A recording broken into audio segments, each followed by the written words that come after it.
My floor's elevator doors split apart. And there he was with another woman on his knees. She peered at me, a scoffing laugh erupting, then inquired, "Your domestic helper, perhaps?" He went rigid, letting her plummet to the carpet, and began stammering incessantly. Right then, I understood my comeuppance would be far more delicious. Alright guys, let me tell you something. Can you even imagine finding your boyfriend of 2 years making out with another woman, only for her to look you dead in the eye and ask if you're the cleaning lady? Yeah, me neither. But it happened. And what happened next? Oh honey, that's where the story really begins. My name's Ella, I'm 29, and I teach 3rd grade in Savannah, Georgia. For 2 years, my life revolved around Colby Brennan. He was 31, a landscape architect, and the kind of guy whose family had portraits in the Historical Society and very strong opinions on silverware. You know the type. We lived separately, because respectable people wait until marriage, according to his grandmother, Dona Eugenia. She was this formidable matriarch from an antebellum mansion on Bull Street, the kind of woman who could end your social life with a single raised eyebrow at the country club. When she said jump, the whole family asked how high. Colby. He practically worshipped her. His entire inheritance, this stunning, restored historic home worth millions, hinged on staying in her good graces. Which, it turned out, made what happened next absolutely perfect. It was the Wednesday before Thanksgiving. I left school at 5:30 to meet Colby at his downtown office for dinner. We had reservations at the Grey, a super fancy restaurant converted from an old Greyhound bus terminal. You need connections just to get a table there. I was wearing my favorite navy dress, the one Colby always said made me look like Jackie Kennedy. I'd even blown out my hair instead of my usual teacher bun. Feeling good. I parked, took the elevator up to the 8th floor where his firm was, and stepped into the corridor outside his office. That's when I saw them. Colby, my Colby, had a woman pressed against the wall, right outside his door. A redhead, in this skin-tight crimson dress that probably cost more than my monthly salary. Her arms were wrapped around his neck. His hands were on her waist. And they were making out like teenagers at prom, completely oblivious. I just stood there, frozen. My purse was still dangling from my shoulder, my mouth probably agape, watching the man I'd spent 2 years with devour another woman's face, not even 15 feet away. She saw me first. The woman pulled back just slightly, caught my eye over Colby's shoulder, and then she smiled. Not embarrassed. Not guilty. She smiled like she'd won something. Then she looked directly at me and in this sickeningly sweet Georgia drawl she said, "Oh honey, are you from the cleaning service? We're gonna need you to come back in about an hour. We are occupied right now." She thought I was the maid. The man I'd spent 2 years with. The man whose grandmother's birthday dinners I'd attended, whose family drama I'd listened to, whose dry cleaning I just picked up last Tuesday because he was too busy. He didn't even correct her. Colby turned around finally, saw me, and he went absolutely white. His face drained of all color. The woman finally looked confused, glancing between us, and then gravity seemed to remember her existence. She stumbled backward, almost twisting her ankle in those designer heels. "Ella," Colby stammered, his voice cracking like he was 13 again. This isn't. She's just the cleaning lady." I finished for him, my voice surprisingly calm, because apparently that's what she thought I was. The redhead's face finally showed some recognition of the absolute disaster unfolding. She straightened her dress, grabbed her purse from where it had fallen, and actually had the audacity to look annoyed. "Colby," she said, "you said you were single. I'll call you." He actually stammered back to her. It was possibly the worst thing he could have said in that moment. She clicked away down the hall toward the elevator. I watched her go, then turned back to Colby. He was sweating now, practically soaking through his expensive shirt despite the AC. "Ella, please let me explain." "Save it," I said. And I just walked back to the elevator. He followed, panicking, trying to grab my arm. I pulled away sharply. "Don't touch me. It's not what you think, really." "Colby," I deadpanned. "Because what I think is that I just watched you make out with a woman who thought I was your cleaning lady, and you didn't even bother to correct her." The elevator arrived. I stepped in. He tried to follow, but I just held up my hand. "Don't." The doors closed on his devastated, ghostly white face. My phone started ringing before I even reached my car. "Colby." I declined. It rang again. Declined. By the time I pulled out of the parking garage, I had 12 missed calls. I drove home to my small apartment in the Victorian district. Nothing fancy, but it was mine. And right then, that felt incredibly important. I changed into sweatpants, poured myself a very, very large glass of wine, and finally looked at my phone. 43 missed calls. 17 text messages, each one more desperate than the last. Please answer. I can explain everything. She means nothing. I love you. Please don't do this. I didn't block his number. Not yet. I wanted him to think I might respond, might forgive, might even give him another chance. Hope, you see, makes people sloppy. Instead, I finished my wine, poured another, and got curious. It took me exactly 20 minutes to figure out who she was. Instagram, guys, is a beautiful thing when you're motivated. Her name was Bellamy. No last name on her profile, just Bellamy Southern Charm. She was a luxury lifestyle and interior design influencer with 48,000 followers. Her feed was full of gorgeous rooms, styled tables, capes, and wait. I scrolled back. For months of posts. That garden design? Colby's work. I recognized the stone pathway pattern he'd been obsessing over. That outdoor living space? His signature style with the curved built-in seating. That pool area? That was literally the Henderson project he'd shown me last month. She was using his designs to build her influencer career. And based on her captions, my boyfriend and I designed this space together. Spending quality time with my love, planning our dream home. She'd been telling her followers they were a couple. For 4 months. My phone buzzed. A message from a number I didn't recognize. Ella, please. I'm using a different number. I'm so sorry. Can we please talk? I'll come to you. I'll explain everything. This was a huge mistake. I stared at the message for a long moment, thinking about Donna Eugenia's Thanksgiving dinner tomorrow, the annual event where the entire Brennan clan gathered. Aunts, uncles, cousins, family, friends. At least 40 people crammed into that mansion for sweet tea, bourbon, and enough Southern propriety to choke a horse. Then I smiled. I typed back, okay, but not tonight. I need time to process. Let's talk at your grandmother's Thanksgiving tomorrow. I'll be there. His response was immediate. Thank you. Thank you. Thank you. I love you so much. I'll make this right. Promise. Sure he would. I had less than 24 hours to prepare. And in the South, revenge isn't just a dish served cold. It's served on the good china, in front of witnesses, with homemade pie for dessert. Sometimes the best revenge doesn't need weeks of planning. It just needs one night, one determined woman, and a matriarch who values truth over family loyalty. I didn't sleep much that night. Instead, I built my case. Like I was preparing a lesson plan for the world's most important third-grade presentation. Why Colby Brennan is trash. By 3 a.m. I had screenshots organized chronologically, July through November. For solid months of Bellamy posting Colby's work while calling him her boyfriend. I had testimonials from her followers. I had dates, times, and enough evidence to convince anyone with functioning brain cells that this was not a misunderstanding. I finally fell asleep around 4 o'clock. And woke up at 7 o'clock on Thanksgiving morning with a mission. First priority. Look absolutely devastating. Not revenge dress devastating, that's too obvious. I needed to look like the kind of woman who belongs in a historical mansion.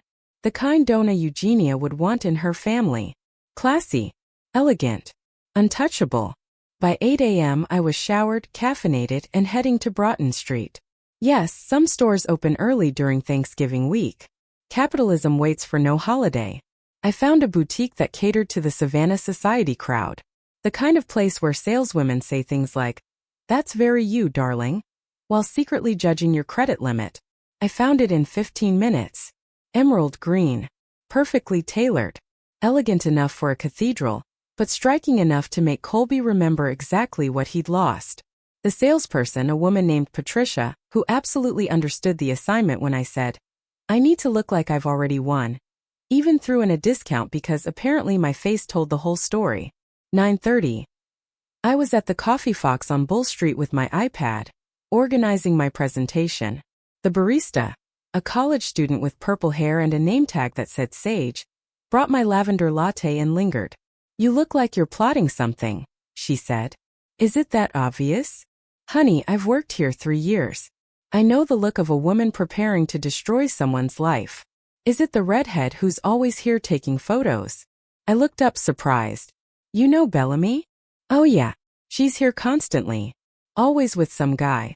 Always talking loud enough for the whole cafe to hear about her boyfriend. The architect. Makes everyone her captive audience while she stages the perfect Instagram shot. Sage rolled her eyes. She literally makes him rearrange his schedule so the lighting is right for her posts. The guy always looks like he'd rather be anywhere else. Her boyfriend, I repeated. She specifically calls him that every single time. My boyfriend designed this.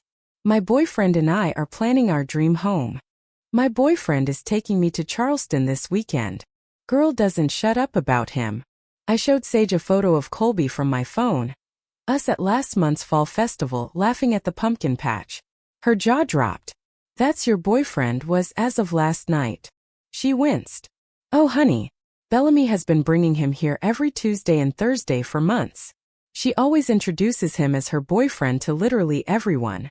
Last week, she was showing someone her Pinterest board for their future wedding. I took notes. Actual notes. Tuesday and Thursday. For months. Pinterest wedding boards. What time today do you need to ruin someone's life? Sage asked. Because I'm off at noon and I kinda want updates. 3 p.m. His grandmother's Thanksgiving dinner. Legendary. I'm manifesting your success. By 10:30 I was at Colby's office building. Marcus, the security guard, was working the holiday shift and looked surprised to see me. Miss Ella, you okay? Haven't seen you since. Well, since yesterday.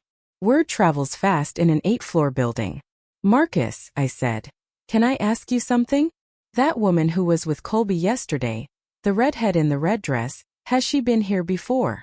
His face told me everything before he spoke. Miss Ella, I probably shouldn't. Please. I just need to know the truth. He sighed, looked around, then gestured me to his desk. He pulled up the visitor log on his computer. I keep digital records. Building policy. There it was. Bellamy Richardson signed in every Tuesday and Thursday evening for the past 4 months. Always between 6 and 8 p.m. Always visiting Brennan Architecture, floor 8. I thought she was a client, Marcus said quietly. Mr. Colby always seemed uncomfortable when she was here, but she was always very friendly, very chatty. Told me once they were planning to get engaged soon. He looked at me, his eyes widening in horror. She told you that last month. Said she was looking at rings. Wanted my opinion on styles. I said congratulations. Thought you two had. He stopped, realization dawning. Oh no, Miss Ella. I'm so sorry.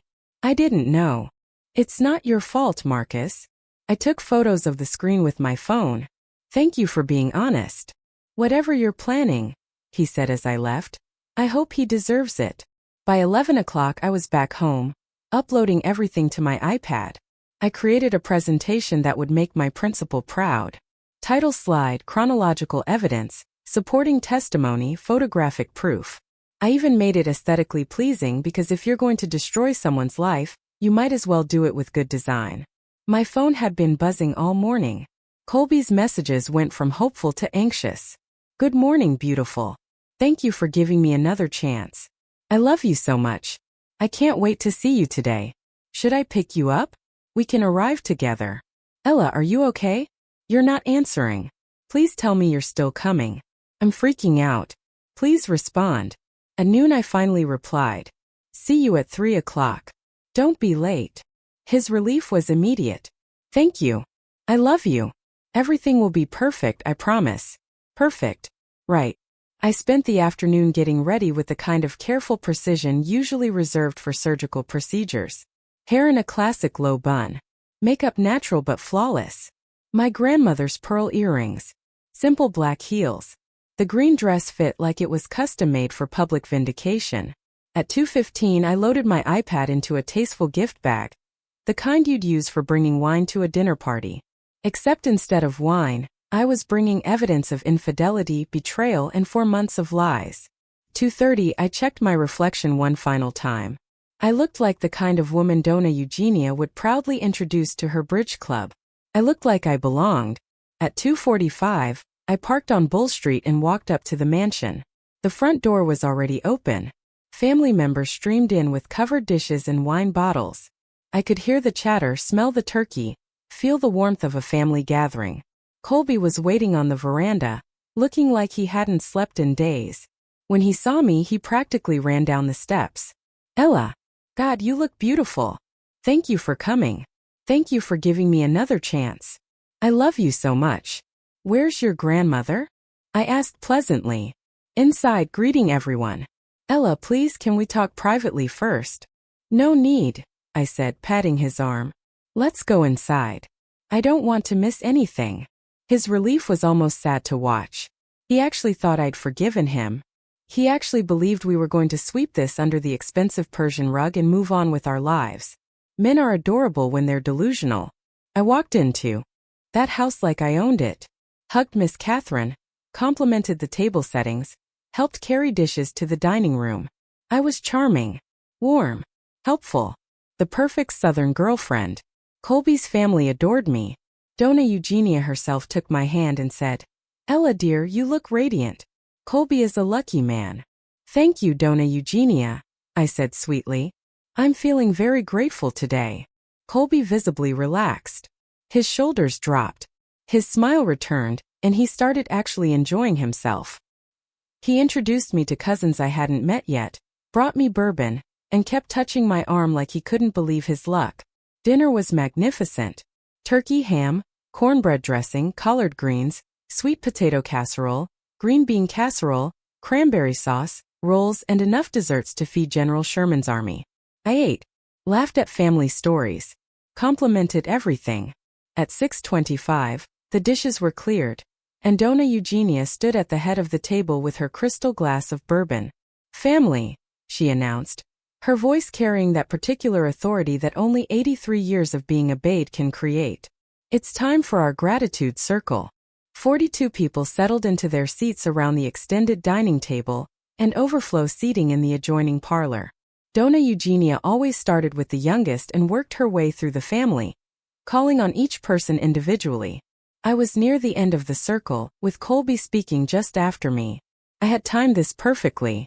Little Emma stood up first, clutching her stuffed turkey, and announced she was grateful for her new puppy, biscuit, and Halloween candy. Everyone applauded politely. Donna Eugenia smiled with genuine warmth, the kind reserved exclusively for small children and people who'd never disappointed her. One by one, family members stood. Uncle Bernard was grateful for his promotion. Aunt Lucille thanked God for her grandchildren.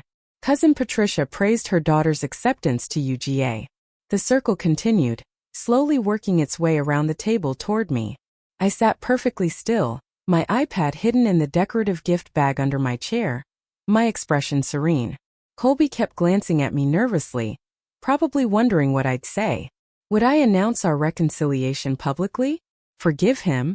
Make some sweet statement about love and second chances? Oh, sweetheart, if only. When Donna Eugenia called my name, I stood gracefully, smoothing my emerald dress. 42 faces turned toward me expectantly. Colby looked hopeful. Catherine looked pleased. Donna Eugenia nodded encouragingly. I picked up the gift bag. Donna Eugenia. Family. Friends. I began, my voice clear and steady. I'm grateful for many things this year. But mostly, I'm grateful for discovering exactly who Colby is before making the biggest mistake of my life. The room went silent. Not polite attention silent. Funeral silent. I reached into the bag and pulled out my iPad, already displaying the first screenshot. Bellamy's Instagram from July, showing Colby's garden design with the caption, "My amazing boyfriend designed this space for our dream home." Last night, I went to meet Colby at his office for dinner. I turned the iPad so the people nearest me could see. I found him in the hallway with this woman. When she saw me, she asked if I was the cleaning lady. Colby didn't correct her. Catherine gasped. Several cousins leaned forward to see the screen. I swiped to the next image. Another Instagram post from August. Her name is Bellamy Richardson. She's a lifestyle influencer who's been using Colby's architectural designs to build her social media career. For the past 4 months, she's been telling her 48,000 followers that Colby is her boyfriend. Swipe. September post. Here she is claiming they designed this outdoor living space together. Swipe. October post. Here she is talking about their future engagement. I walked slowly around the table, letting people see each screenshot. Donna Eugenia's face had gone from warm to ice in approximately 4 seconds. Catherine was crying quietly. Uncle Bernard, the lawyer, was leaning in to read the captions. I spent this morning gathering evidence, I continued, my voice never wavering. This is the visitor log from Colby's office building. Bellamy Richardson signed in every Tuesday and Thursday evening for 4 months. After business hours, when the office was mostly empty, I showed the photos of the security logs. Marcus had highlighted Bellamy's name in yellow for me. Bless that man. I also spoke with the barista at the Coffee Fox this morning. I pulled out my phone, reading from my notes. She confirmed that Bellamy brings Colby there every Tuesday and Thursday. Quote, she always introduces him as her boyfriend to literally everyone. Last week, she was showing someone her Pinterest board for their future wedding. The silence was deafening. Colby had gone white. Not pale. White like a ghost in a Brooks Brothers shirt. Colby has called and texted me approximately 200 times since last night, I said, returning to my seat and setting the iPad on the table in front of Donna Eugenia. He's apologized. Begged.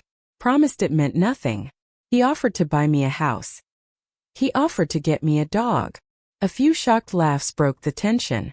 Uncle Bernard muttered something that sounded like, unbelievable. But here's what I realized, I said, looking directly at Donna Eugenia. A man who lets another woman call his girlfriend the cleaning lady, and doesn't correct her. A man who maintains a months-long relationship with someone who publicly claims to be his partner while dating someone else. That's not a mistake. That's a character flaw. Donna Eugenia set down her bourbon glass with a sharp click. So I'm grateful, I continued, that I discovered this before accepting a proposal, before planning a wedding, before legally tying myself to someone who thinks infidelity is solved with a golden retriever puppy. Dead. Silence. Then Donna Eugenia stood. When she stood, everyone paid attention. The woman was 5 feet 3 inches and could command a room like General Patton. Colby Brennan, she said, her voice quiet but carrying that particular quality that made grown men tremble. Is what this young lady says true? Colby opened his mouth. Nothing came out. He tried again. Grandmother, I can explain. Is true. The entire room held its breath. Bellamy, she was a client and things got complicated, but I never meant. Did you maintain a relationship with this woman while dating Ella? It wasn't a relationship. She just. Answer the question. Yes, Colby finally whispered. Donna Eugenia's expression could have frozen the Savannah River. Did you allow this woman to publicly claim you as her boyfriend for 4 months? I didn't know she was posting. Did you meet with her regularly after hours for months? Colby looked at the floor. Yes, ma'am. And when Ella discovered you with this woman, did you immediately end it and confess everything? Silence. No, ma'am, Colby finally said. Donna Eugenia turned to me, and her expression softened just slightly. Ella dear, I am profoundly sorry that my grandson subjected you to this humiliation. You have conducted yourself with more grace and dignity than he deserves. She turned back to Colby, and the temperature dropped 20 degrees.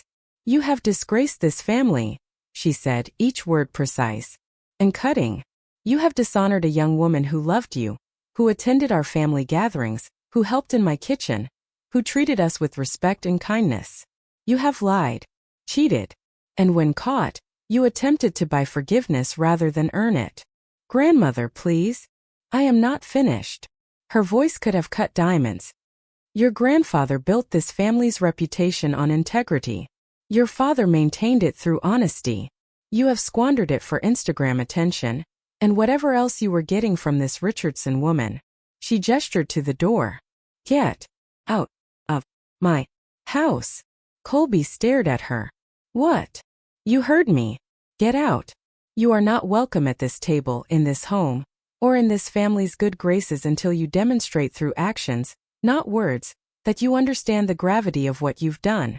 Grandmother, you can't. I absolutely can. This is my home. That is my door. Use it. Catherine was sobbing now. Uncle Bernard looked like he was enjoying himself immensely. Several cousins had their phones out, probably texting this drama to everyone they knew. Colby looked at his mother. She wouldn't meet his eyes. He looked at me. I smiled pleasantly and took a sip of sweet tea. He stood, his chair scraping loudly, and walked through the dining room, through the parlor, through the foyer, and out the front door. We heard it close behind him. Donna Eugenia sat back down, picked up her bourbon, and took a long sip.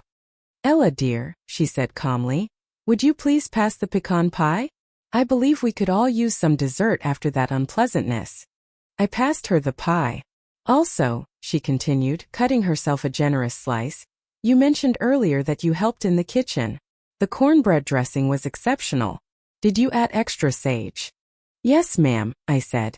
"And a touch of thyme." "Brilliant. You must give me the measurements. Catherine dear, stop crying and have some pie. Your son made his choices. Now he'll live with them." The dinner resumed. Awkwardly at first, then more naturally as people process what they just witnessed. I ate 2 pieces of pecan pie and 1 piece of sweet potato pie. Uncle Bernard raised his glass to me at one point.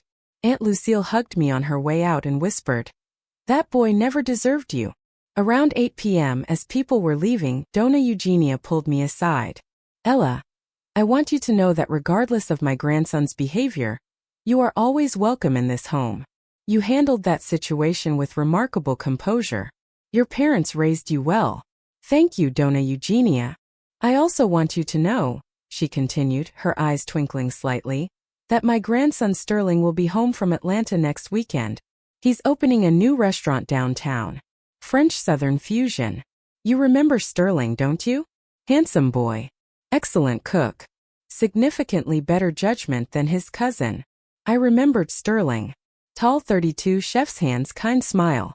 We talked at last year's Christmas party about his culinary school training in Lyon. "I remember him," I said carefully. "Good. I'll make sure he has your number.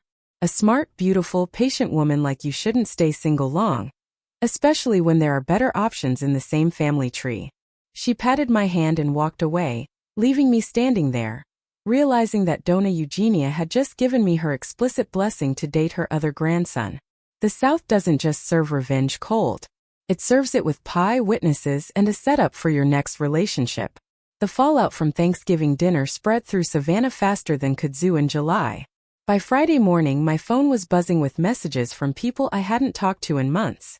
Apparently, at least 6 dinner guests had immediately texted their friends about the Brennan Thanksgiving massacre. By breakfast, half of Savannah society knew Colby had been publicly expelled from his grandmother's home for cheating. The other half knew by lunch. What I didn't expect was how rapidly Donna Eugenia's disapproval would translate into actual consequences. The woman didn't just control family dynamics. She controlled half the social and business connections in Savannah's historic district. Saturday morning, I got a text from Catherine. "Ella dear, I hope you're doing well. I wanted you to hear this from me. Mother Eugenia has made certain decisions regarding Colby's inheritance. The house on Gaston Street will not be passing to him as planned. She's rewriting her will this week. I thought you should know he's facing real consequences. You deserved better. Red Heart Catherine." The house on Gaston Street. The restored 1870s Victorian mansion worth roughly $2 million that Colby had been counting on since he was 16. Gone. I texted back, "Thank you for letting me know, Miss Catherine. I hope you're doing okay." Her response, "I'm embarrassed, honestly. I raised him better than this. Come to brunch next Sunday. Just us girls. No dramatic grandson included." I went to brunch the following Sunday. Catherine, Aunt Lucille, and Donna Eugenia herself were there at the Collins Quarter, sipping mimosas and acting like I was already family. They asked about my teaching, my apartment, my plans for Christmas break. Not once did they mention Colby, except when Donna Eugenia said, "That boy is learning that actions have consequences. Perhaps it'll build some character he was apparently lacking." But the inheritance was just the beginning. The Monday after Thanksgiving, Colby's professional life started crumbling. Turns out, when you're a landscape architect in a city like Savannah, your client base is heavily dependent on society connections. And when the most influential society matriarch in town publicly disowns you at Thanksgiving dinner, people notice. I heard through Marcus, who texted me updates because apparently, we were friends now, that 3 major clients had canceled their contracts with Colby's firm by Tuesday. All 3 were friends of Dona Eugenia. One was her bridge partner. Another attended her church. The third was married to her late husband's former law partner. Man looks like he aged 10 years. Hasn't shaved, looks rough, Marcus texted. Wednesday I ran into Uncle Bernard downtown. He was coming out of his law firm on Broughton Street as I was walking past with coffee. Ella. He waved me over, grinning. I've been hoping to see you. That was the most entertaining Thanksgiving dinner I've attended in 40 years. My wife is still talking about it. I hope I didn't cause too much family drama, I said diplomatically. Drama? That was justice. And between you and me, he leaned in conspiratorially, Colby came to my office yesterday asking if he could contest Mother Eugenia's will changes. I told him, absolutely not. And even if he tried, no judge in Chatham County would rule against that woman. She's legendary. What did he say? He actually cried. 31-year-old man, crying in my office about losing a house he never actually owned. Then he asked if I could help him get his clients back. I said no. He's not my client anymore either. I tried to feel bad. I really did. But the image of Colby crying about consequences was oddly satisfying. Thursday brought the Bellamy situation to its natural conclusion. Someone, and I have my suspicions it was one of the younger cousins at Thanksgiving, had posted about the dinner drama on a Savannah gossip forum. The story went viral locally, and people started identifying Bellamy from the Instagram screenshots that were apparently circulating. Her comment sections exploded. So, which architect boyfriend are we talking about today? Does the wife know about this post? This you claiming someone else's man? By Friday, Bellamy had lost over 15,000 followers. Her engagement rate tanked. Brands started pulling sponsorship deals. She posted a tearful apology video claiming she'd been misled and didn't know he had a girlfriend, which nobody believed because I'd literally been tagged in several of Colby's old Instagram posts. The internet is undefeated. Saturday, 1 week after Thanksgiving, Sterling came home to Savannah. Dona Eugenia had, true to her word, given him my number. He texted me Thursday evening. Hi Ella, this is Sterling. My grandmother gave me your number and strongly suggested I ask you to dinner. She's terrifying when she makes suggestions. So, would you like to have dinner with me this weekend? No pressure. Well, some pressure from grandmother, but you know how she is. I laughed out loud reading it. We met Saturday night at his new restaurant, Margaret's, named after his late mother. It was in a converted firehouse downtown. All exposed brick and warm lighting. He'd done French Southern fusion. She crab soup with truffle oil, shrimp and grits with beurre blanc, fried chicken with herbes de Provence. I heard about Thanksgiving, he said over wine, his eyes kind. The whole family heard. Actually, the whole city heard. You're legendary now. I didn't mean to cause such a scene. Are you kidding? Colby had that coming for years. He's always been entitled. Grandmother spoiled him because he was the oldest grandson, and it went to his head. Sterling paused. I'm sorry that happened to you. You deserved better. I'm getting better, I said, meeting his eyes. He smiled. The man had a devastating smile. We dated casually through December. Coffee dates, walks through Forsyth Park, dinners at restaurants around the city. He was funny, thoughtful, and refreshingly honest. No games. No secret Instagram girlfriends. Just a genuinely good man who cooked incredible food and made me laugh. Christmas came. The Brennan family had their annual party at Dona Eugenia's mansion. Colby wasn't invited. I was. I brought Sterling as my date. The irony wasn't lost on anyone. Colby's business continued struggling. By January, I heard through the family grapevine that he'd lost 7 major clients total. His firm was considering letting him go, and he'd moved into a small apartment in Pooler, basically Savannah's least desirable suburb. The architectural magazine that was going to feature his work canceled the spread after the scandal broke.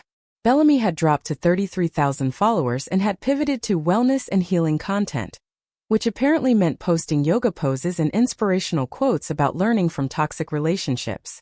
The comments were ruthless. Girl, you were the toxic relationship. Healing from what? Getting caught? Namaste away from other people's boyfriends. Meanwhile, I got a raise at Forsyth Elementary for my work on the new reading curriculum. My third graders won the district spelling bee. Sterling's restaurant got a glowing review in Savannah magazine. Donna Eugenia invited me to the Easter dinner planning committee, which apparently meant I was officially considered family now. February brought the final twist I never saw coming. Catherine called me on a Tuesday afternoon. Ella, I wanted you to hear this from me. Colby is moving to Charlotte. He got a job offer with a firm up there. Smaller role, less pay, but it's a fresh start. He's leaving in 2 weeks. How is he? I asked, surprising myself by actually caring slightly. Humbled. Broke. Single. Bellamy dumped him in December when her follower count dropped, which was poetic. She sighed. He asked about you last week. Wanted to know if you were happy. What did you tell him? That you're dating Sterling? That you look radiant? And that he lost the best thing that ever happened to him. Then I told him to pack his boxes and learn something from this disaster. Colby left Savannah on March 1st. I know because Sterling and I were having brunch at the Collins Quarter that day, the same restaurant where I'd had brunch with the Brennan women, and we saw him driving past with a U-Haul attached to his car. Sterling saw me notice. You okay? Yeah, I said honestly. I really am. Good. Because grandmother is hosting her birthday dinner next month and specifically requested that I bring you. Fair warning, she's going to ask when we're getting engaged. She asks me every time I see her. It's been 4 months, Sterling. I'm aware. I keep telling her that. She says, when you know, you know. He grinned. She knew after one Thanksgiving dinner that you were a keeper. I laughed. Your grandmother is terrifying and wonderful. She really is. She also rewrote her will. Did you know that? I heard something about that. The Gaston Street house. She's leaving it to me now, he said. Said I'd have better use for it than Colby ever would. Something about shared values and character. He took my hand across the table. She also said I should propose to you in the garden there when the magnolias bloom. Direct quote.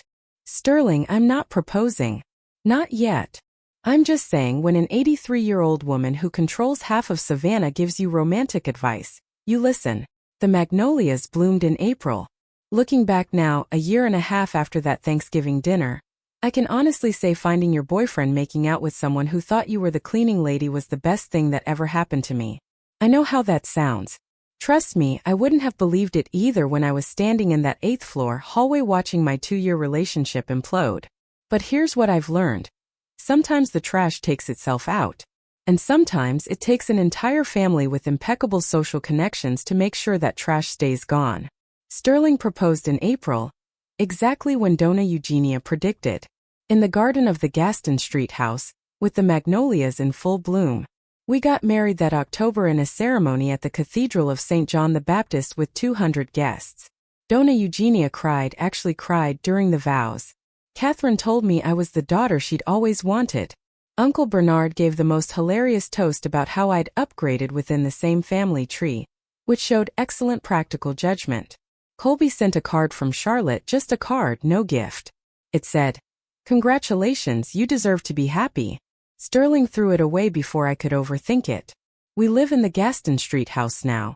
Donna Eugenia signed it over to Sterling as a wedding gift, with the stipulation that we host Thanksgiving dinner once she's too old for such nonsense, which we all know means never. The woman will be hosting Thanksgiving dinners from beyond the grave if she can manage it. I still teach 3rd grade at Forsyth Elementary. My students still ask why I smile so much. I tell them it's because I love reading and grammar, but honestly, it's because I wake up next to a man who brings me coffee in bed, and never once has made me question whether I'm valued.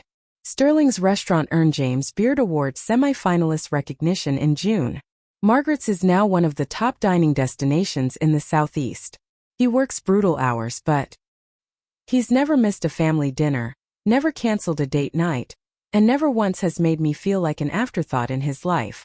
That's the difference between a good man and a mediocre one. A good man shows up consistently, without needing public humiliation to learn how.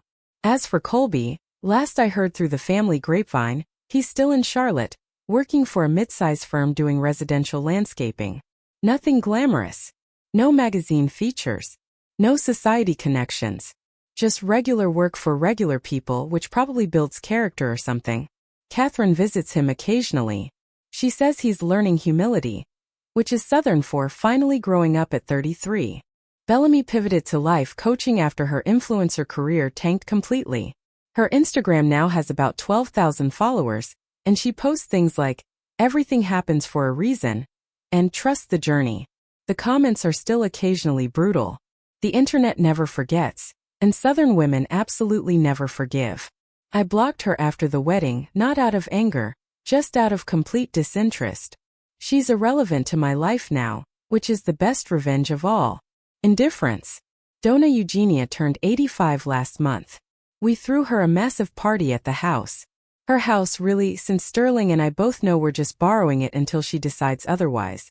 She's already planning to live to 100 out of pure spite for anyone who suggested she slow down. At her birthday dinner, she pulled me aside, bourbon in hand as always, and said, "Ella dear, I want you to know that the best decision Colby ever made was being stupid enough to lose you. It brought you into this family properly. Sterling is a better man because you chose him. And I get to have my Thanksgiving dinners with someone who actually appreciates good cornbread dressing. That's the closest thing to 'I love you' that Donna Eugenia gives.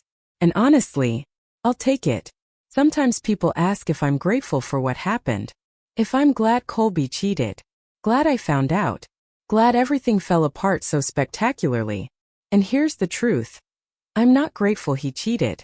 I'm grateful I found out before wasting more time. I'm grateful I had the dignity to expose it publicly instead of suffering quietly. I'm grateful his grandmother valued character over blood relation. I'm grateful I didn't settle for someone who saw me as optional. But mostly, I'm grateful I learned that revenge doesn't have to be loud or violent or destructive. Sometimes the best revenge is just standing up at Thanksgiving dinner, telling the truth with receipts, and letting natural consequences do the rest. Sometimes karma doesn't need your help. It just needs an audience and a matriarch with a will to rewrite. I pass Colby's old office building sometimes on my way downtown. The architecture firm is still there, but his name was removed from the directory. Someone else works in his office now. The 8th floor where I found him is just another floor in another building in a city that's moved on completely. I never stop the car. I never slow down. I just drive past on my way to somewhere better. Usually with Sterling's hand in mine.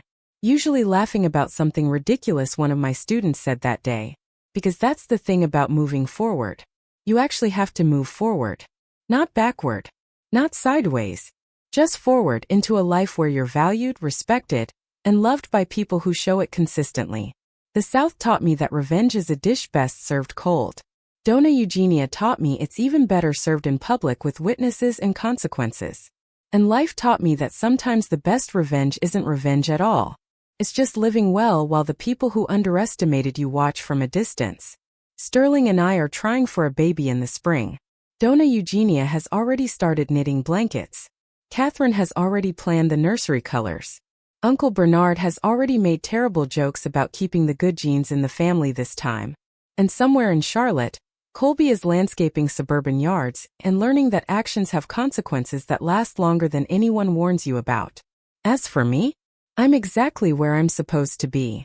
In a house filled with magnolias, married to a man who values me, surrounded by a family that chose me back, teaching children who think I'm magic because I can explain grammar. Living in a city that watched me stand up for myself and decided I belonged. Not bad for the woman someone once mistook for the cleaning lady. So tell me, what would you have done in my place? Have you ever had to stand up for yourself in a big public way? I really want to hear your stories in the comments below.